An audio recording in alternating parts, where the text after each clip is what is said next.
Halo kawan-kawan, perkenalkan nama saya kan Sis Tulitboro, NIM 2018-310052. Kali ini teman-teman, saya dari kelompok 1, saya dari kelompok 3 akuntansi biaya. Pada kesempatan ini saya akan mempresentasikan beberapa slide yang sudah dibagikan dalam kelompok kami. Baik teman-teman, kita langsung saja pada pembahasan materinya. Yang pertama, bab 1, pendahuluan latar belakang. Di dalam kehidupan ekonomi sehari-hari selalu terdapat permintaan atau demand dan penawaran supply yang saling mempengaruhi. Dalam ilmu ekonomi kita, permintaan dan penawaran sudah tidak asing lagi bagi kita. Akan tetapi pengetahuan kita akan pengertian dua kata tersebut masih sangat minim. Bahkan kebanyakan dari kita hanya bisa mengucapkan saja, tapi kita tidak mencari tahu lebih dalam apa yang dimaksudkan dengan demand dan supply. Demand artinya permintaan dan supply yang artinya penawaran, teman-teman. Berikut. Persaingan dunia usaha ini semakin besar, terutama usaha dalam sektor industri. Hal ini ditandai dengan banyaknya didirikan usaha-usaha di daerah-daerah, baik usaha kecil maupun usaha menengah. Yang berikutnya, rumusan masalah. Beberapa rumusan masalah yang dapat dikaji dari uraian-uraian di atas antara lain: yang pertama, apa yang dimaksudkan dengan biaya bahan baku? Artinya sudah dijelaskan tentang demand dan supply tadi, kawan-kawan. Yang kedua, hubungan biaya bahan baku dengan faktor produksi. Yang ketiga, faktor-faktor apa saja yang dapat mendorong dan menghambat biaya bahan baku. Lanjut.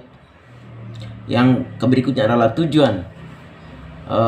Yang pertama, mengetahui apa yang dimaksudkan dengan biaya bahan baku. Yang kedua, mengetahui faktor-faktor yang mempengaruhi biaya bahan baku. Yang ketiga, mengetahui harga pasar, kurva dalam permintaan dan penawaran. Halo teman-teman, saya Gabriela Martarato, NIM 2018-3167. Baik, di sini saya akan menjelaskan tentang pembahasan itu hasil produksi. Hasil produksi menurut Haryanto tahun 2012.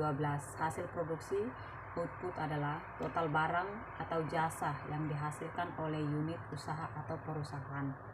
Hasil produksi merupakan keluaran atau yang disebut dengan output yang diperoleh dari pengelolaan input produksi. Sasaran produksi atau biaya disebut masukan dari suatu usaha. Permintaan atau demand. Permintaan atau demand adalah jumlah dari suatu barang yang mau dan dapat dibeli oleh konsumen harga dalam jangka waktu tertentu dengan anggapan hal-hal tetap sama. Terus ada kurva permintaan. Kurva permintaan itu bergeraknya turun dari kiri ke atas, ke kanan bawah. Namun ada 3 kasus di mana kurva permintaan menurun dari kiri ke kanan, bawahnya tidak berlaku. Kasus yang pertama itu kasus given, yang kedua kasus spekulasi, yang ketiga kasus barang-barang prestise. Terus penawaran.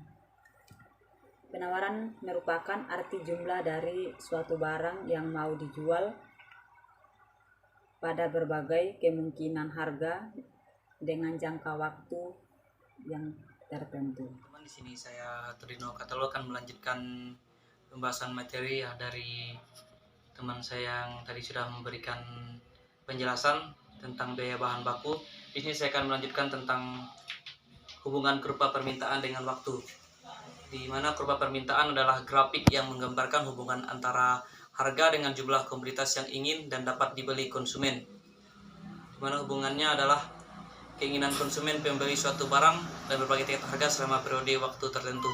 Jadi selama periode waktu tertentu ada konsumen ya yang meminta jumlah pasokan kepada produsen, dimana di selanjutnya saya akan menjelaskan biaya bahan baku ya.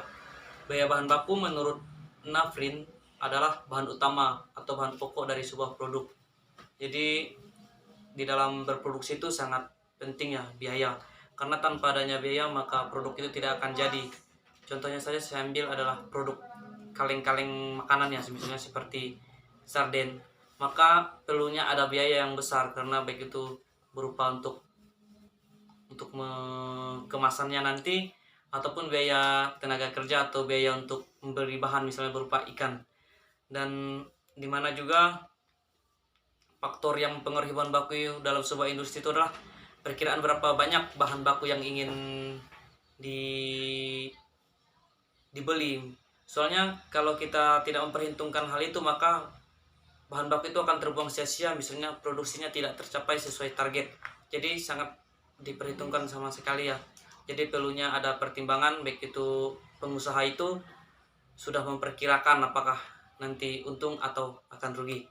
Jadi kesimpulannya adalah dari fakta dan data yang telah kami presentasikan bahwa biaya bahan baku komponen utama yang sangat dibutuhkan dan tidak boleh dikurangi, karena dengan adanya biaya maka semuanya itu dapat dicapai dengan baik. Terima kasih. Baik, terima kasih atas waktu dan kesempatan yang telah diberikan. Saya atas nama Laurentius Nofrancis, NIM 2018310058, mau melanjutkan hasil presentasi dari kelompok 3. Untuk yang terakhir, kesimpulan.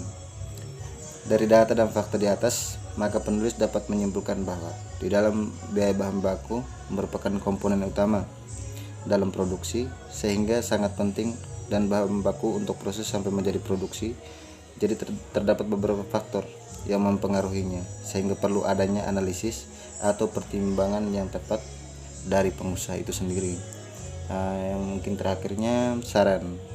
Adapun saran yang dapat penulis berikan ialah salah satunya agar kita selalu melakukan suatu perubahan yang ke arah positif, baik dalam biaya bahan baku produk atau melakukan evaluasi bagaimana jumlah permintaan dan penawaran itu mencapai keseimbangan.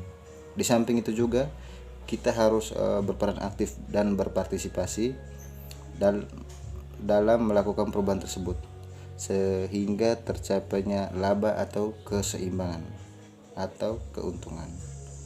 Terima kasih.